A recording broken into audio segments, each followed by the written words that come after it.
Welcome to மகள் YouTube channel. இன்னைக்கு நாம பார்க்க போறது இட்லிக்கு தோசை அதுக்கெல்லாம் ஒரு சுவையான ஒரு சைட் டிஷ் பார்க்க போறோம். அது என்னன்னா தக்காளி சட்னி. அதை எப்படி செய்யலான்னு பார்க்கலாம் வாங்க.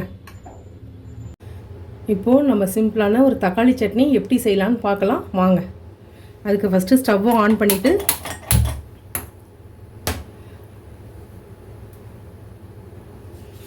இப்போ கடாய் சூடாயிடுச்சு.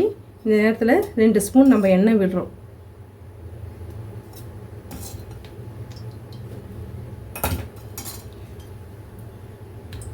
இப்போ எண்ணெய் சூடாயிடுச்சு.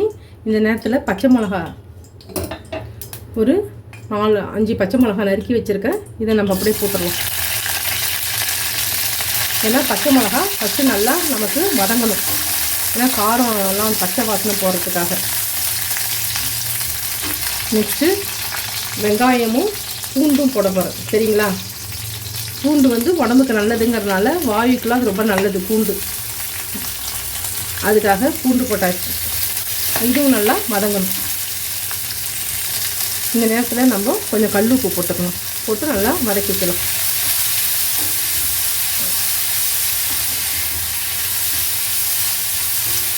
வெங்காயம் கொஞ்சம் நல்லா வதங்கணும். சரிங்களா? அப்போ தான் சட்னி நல்லாயிருக்கும். இப்போது வெங்காயம் நல்லா வதங்கிடுச்சு.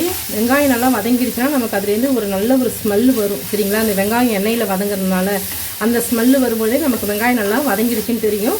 அந்த ஸ்டேஜில் நம்ம இப்போ தக்காளி இருக்குல்ல, தக்காளி 2 தக்காளி நறுக்கி வச்சுருக்கேன். அந்த தக்காளியை போட்டுடலாம். வெங்காயத்தோட தக்காளி கொஞ்சம் கூட போட்டால் தான் சட்னி நல்லாயிருக்கும்.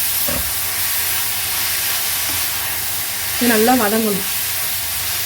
அதுமாரி சட்னி வதங்கும் பொழுது நீங்கள் உடனே வந்து சீக்கிரம் வேகணுங்கிறதுக்காக நம்ம தட்டுலாம் போட்டு மூடி வைப்போம்ல, அதெல்லாம் போட்டு எதுவுமே மூட வேண்டாம்.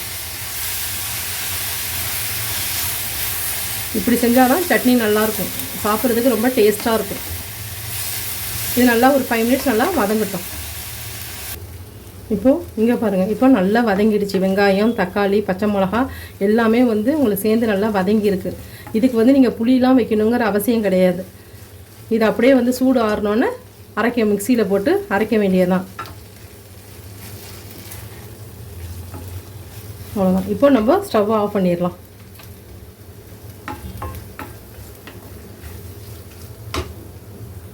இப்போது சூடு ஆறிடுச்சு. இந்த நேரத்தில் வந்து நம்ம இதை வந்து ஜாரில் போட்டு நம்ம போய் அரைச்சிட்டு வந்துடலாம்.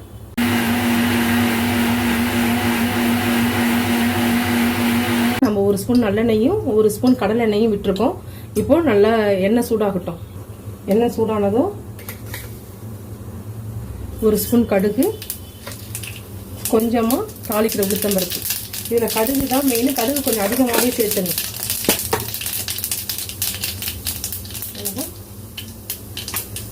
சூடானதும் கருவேப்பிலை இதில் போட்டு கொஞ்சம் பெருங்காயத்தை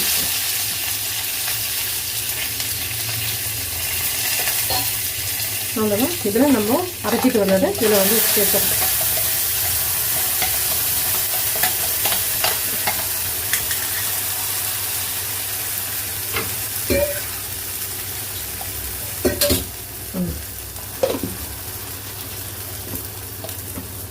அதான் தண்ணி கலந்து இதையும் சேர்த்தாச்சு.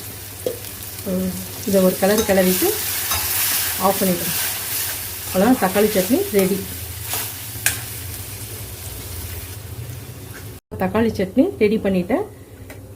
இதை எப்படி சாப்பிடலாம்னு பார்க்கலாம். இப்போது தக்காளி சட்னி வந்து சூடான இட்லியில் சுவையான தக்காளி சட்னி வச்சு இப்போ சாப்பிட போகிறோம். இது எப்படி இருக்குன்னு நீங்களும் செஞ்சு பாருங்கள், சாப்பிட்டு பாருங்கள். பிடிச்சிருந்தா லைக் பண்ணுங்கள், ஷேர் பண்ணுங்கள், சப்ஸ்கிரைப் பண்ணுங்கள். தேங்க்யூ.